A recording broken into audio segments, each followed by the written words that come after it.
अपना radio 96.9 FM.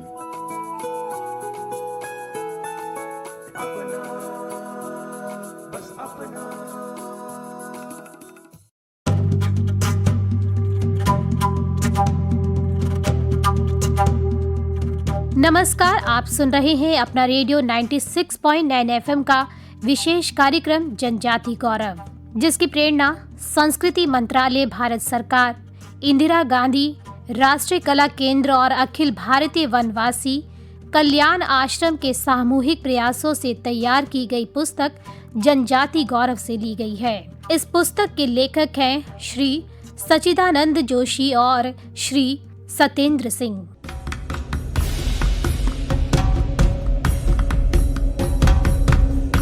जनजातीय क्रांतिकारियों का स्वतंत्रता संग्राम और अपने अपने समुदायों के उत्थान में महत्वपूर्ण योगदान है, किंतु इनका जिक्र हमारे स्वतंत्रता आंदोलन के इतिहास में बेहद कम देखने को मिलता है। कुछ क्रांतिकारियों को छोड़कर अधिकांश जनजातीय क्रांतिकारियों को भुला दिया गया और स्वतंत्रता संग्राम में उनकी भूमिका गुमनामी में खो गई। इन क्रांतिकारियों ने अंग्रेजी फौज के गोला बारूद का सामना किया अपने तीर धनुष, कुल्हाड़ी, हसिया और टांगिया से। अपना रेडियो 96.9 एफएम का कार्यक्रम जनजाति गौरव इन्हीं जनजातीय क्रांतिकारियों के जीवन एवं भारतीय स्वतंत्रता संग्राम में उनकी भूमिका को रेखांकित करता है।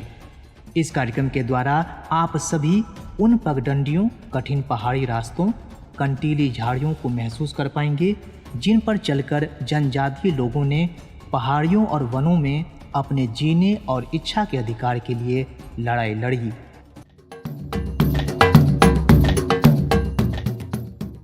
दोस्तों, मैं हूं आरती और आज हम जिस वीर बलिदानी जनजाति गौरव की कथा आपको सुनाएंगे वो है वीर शंभुधन फुंगलो। शंभुधन फुंगलो का जन्म असम के उत्तर काछार पर्वतीय जिला के काछारी राजा की राजधानी माईबंग के लोंगखोर गांव में 1850 को हुआ। इनके पिता का नाम द्रिपेंदाव फुंगले और माता का नाम कासोदी था।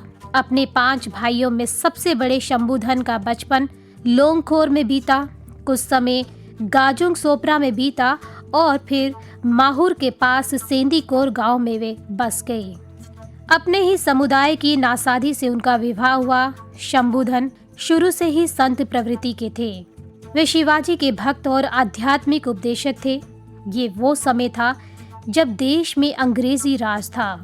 1832 में दक्षिण के द्वार पर विजय पाने के उपरांत 1854 में सेनापति तुलाराम की मृत्यु के बाद अंग्रेजों ने असम की दिमासा क्षेत्र को टुकड़ों टुकड़ों में बांटकर दिमासा समाज को निर्बल करने का प्रयास किया।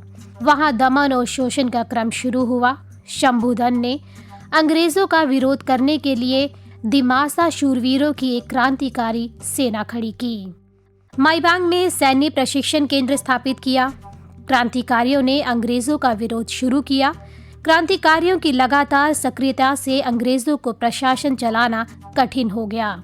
इसलिए उन्होंने गोजुंग को केंद्र बनाया और सीए सापित को वहां जूनियर पॉलिटिकल ऑफिसर नियुक्त किया। वहां के सब डिविजनल ऑफिसर ने मानसिंह मोलांगथांग और शंभुधन को बुलाया, किंतु वे नहीं गए। अंग्रेजों को जैसे ही शंभुधन के माईबांग सैन्य शिविर की सूचना मिली तो अंग्रेज तिलमिला गए। क्रांतिकारियों पर हमले की योजना बनाई और सीधी भिड़ंत जनवरी 1882 में हुई।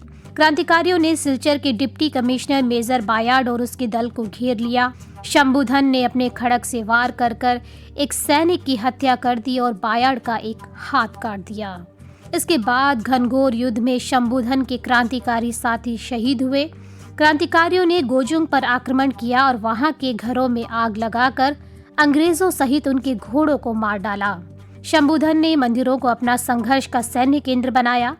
खासपुर के नजदीक गिरालिंग गांव में शंभुधन अपने घर में अपनी पत्नी नासादी के साथ थे, तभी अंग्रेजी सैनिकों ने उन पर हमला कर दिया।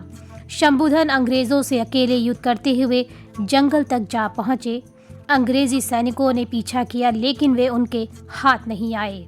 शंभुधन गंभीर रूप से घायल हो गए और फिर 12 फरवरी 1883 को 33 वर्ष की आयु में वीर शंभुधन हुतात्मा हो गए।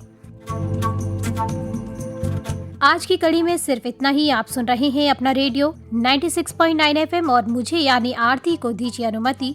नमस्कार। अपना रेडियो 96.9 एफएम पर अभी आप सुन रहे थे विशेष कार्यक्रम जनजाति गौरव। आज आपने सुनी वीर शंभुधन फुंगलो के अदम्य शौर्य और सर्वोच्च बलिदान की गौरव गाथा। इसकी प्रेरणा संस्कृति मंत्रालय, भारत सरकार, इंदिरा गांधी राष्ट्रीय कला केंद्र और अखिल भारतीय वनवासी कल्याण आश्रम के सामूहिक प्रयासों से तैयार की गई पुस्तक जनजाति गौरव से ली गई है। इस पुस्तक के लेखक हैं श्री सच्चिदानंद जोशी और श्री सत्येंद्र सिंह।